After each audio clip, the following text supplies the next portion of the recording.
This is its financial history too, where money's past reveals tomorrow's truth. What if I told you that most countries aren't actually broke? They're managed. What if the debt numbers you see on the news are not the real story, just the surface of a much deeper system?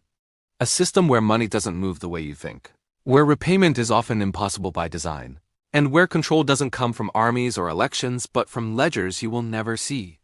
Every year, governments announce new debt records. Trillions added, budgets stretched, taxes adjusted. And yet somehow, the system continues without collapsing. No global reset. No final reckoning. So here's the mystery we're unpacking today. If every nation is drowning in debt, who is keeping score? And why does the game never end? To answer that, we need to go back not to modern politics, but to the moment debt stopped being temporary and became permanent. Welcome to its financial history too. For most of human history, debt was personal. Kings borrowed for wars. Merchants borrowed for trade. When debts became too large, one of three things happened. They were repaid, forgiven, or the borrower collapsed. Debt had consequences. But somewhere along the way, debt stopped being something you finished and became something you rolled over. This transformation didn't happen overnight. It happened quietly, through systems, institutions, and agreements that sound boring but changed everything. The key players weren't villains in dark rooms. They were bankers, policymakers, and economists who believed they had found a way to stabilize the world. What they actually built was an invisible ledger, one that binds nations together in obligations that can never fully be repaid.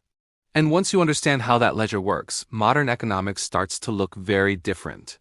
Origins: the birth of permanent debt. The story begins in the late 17th century. Before this era, governments funded themselves mainly through taxes, plunder, or temporary loans. But wars were getting bigger, more expensive, and more frequent. In 1694, England created something revolutionary: the Bank of England.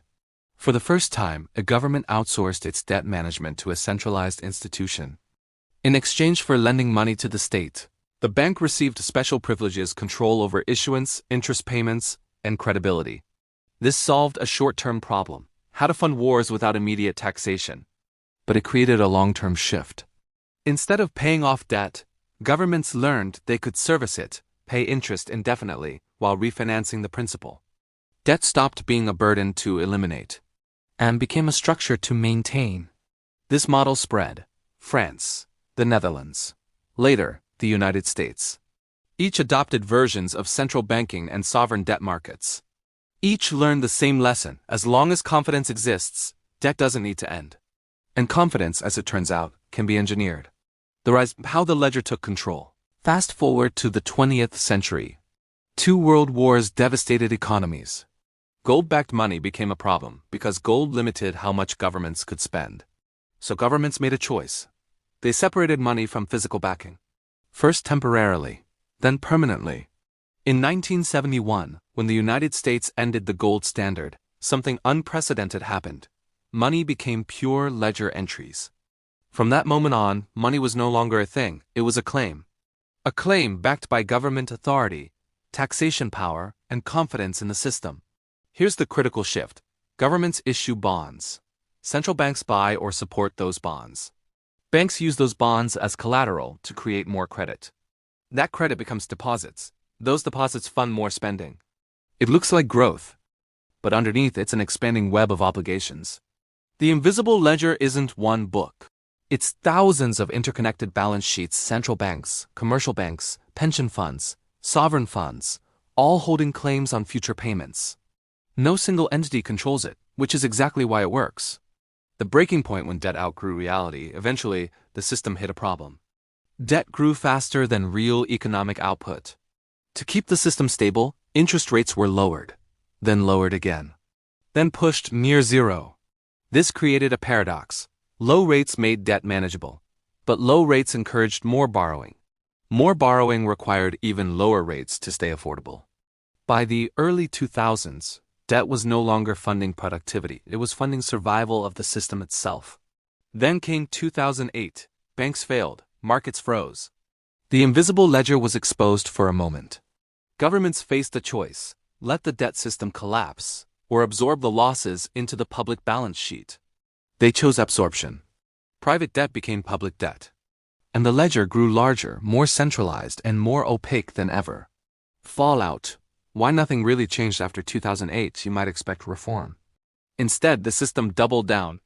Central banks began quantitative easing, creating money to buy debt at scale. Trillions appeared on balance sheets with a few keystrokes. Officially, this was stimulus. In reality, it was ledger maintenance. The goal wasn't growth, it was stability. And stability meant one thing: no major debt holder could be allowed to fail. This created moral hazard, asset inflation, and a widening gap between financial markets and everyday life. Wages stagnated, assets soared, debt increased. But because the ledger balanced on paper, the system declared itself healthy. Failed fixes. Why debt can't be unwound. Governments tried everything: austerity, growth, stimulus, inflation, targeting, financial regulation, but none of these addressed the core issue. You cannot repay system-wide debt with system-wide money because repayment destroys the money supply. That's the paradox. If everyone tried to pay down debt at once, the economy would contract violently, so debt must remain. Rolled over, extended, repriced. The invisible ledger doesn't want repayment. It wants continuation. Modern parallels, the pattern repeats today. Global debt exceeds global GDP by a massive margin. Major governments rely on refinancing just to function. Central banks hold record assets. And any attempt to normalize the system, raise rates, reduce balance sheets, causes instability. The pattern is clear. Crisis gives intervention. Intervention gives more debt. More debt gives lower tolerance for disruption. We are not heading toward collapse tomorrow. We are heading toward permanent management. A world where economic freedom exists within boundaries set by the ledger. 3 takeaways. First, debt is no longer a temporary tool, it's the operating system. Second, the invisible ledger doesn't need conspiracy. It works through incentives, not commands. Third, real power today isn't in money creation alone, but in controlling which debts must be honored and which can be erased. Final warning and call to action. The question isn't whether the system will change. It's who pays when it does. History shows that invisible systems last longest and break hardest.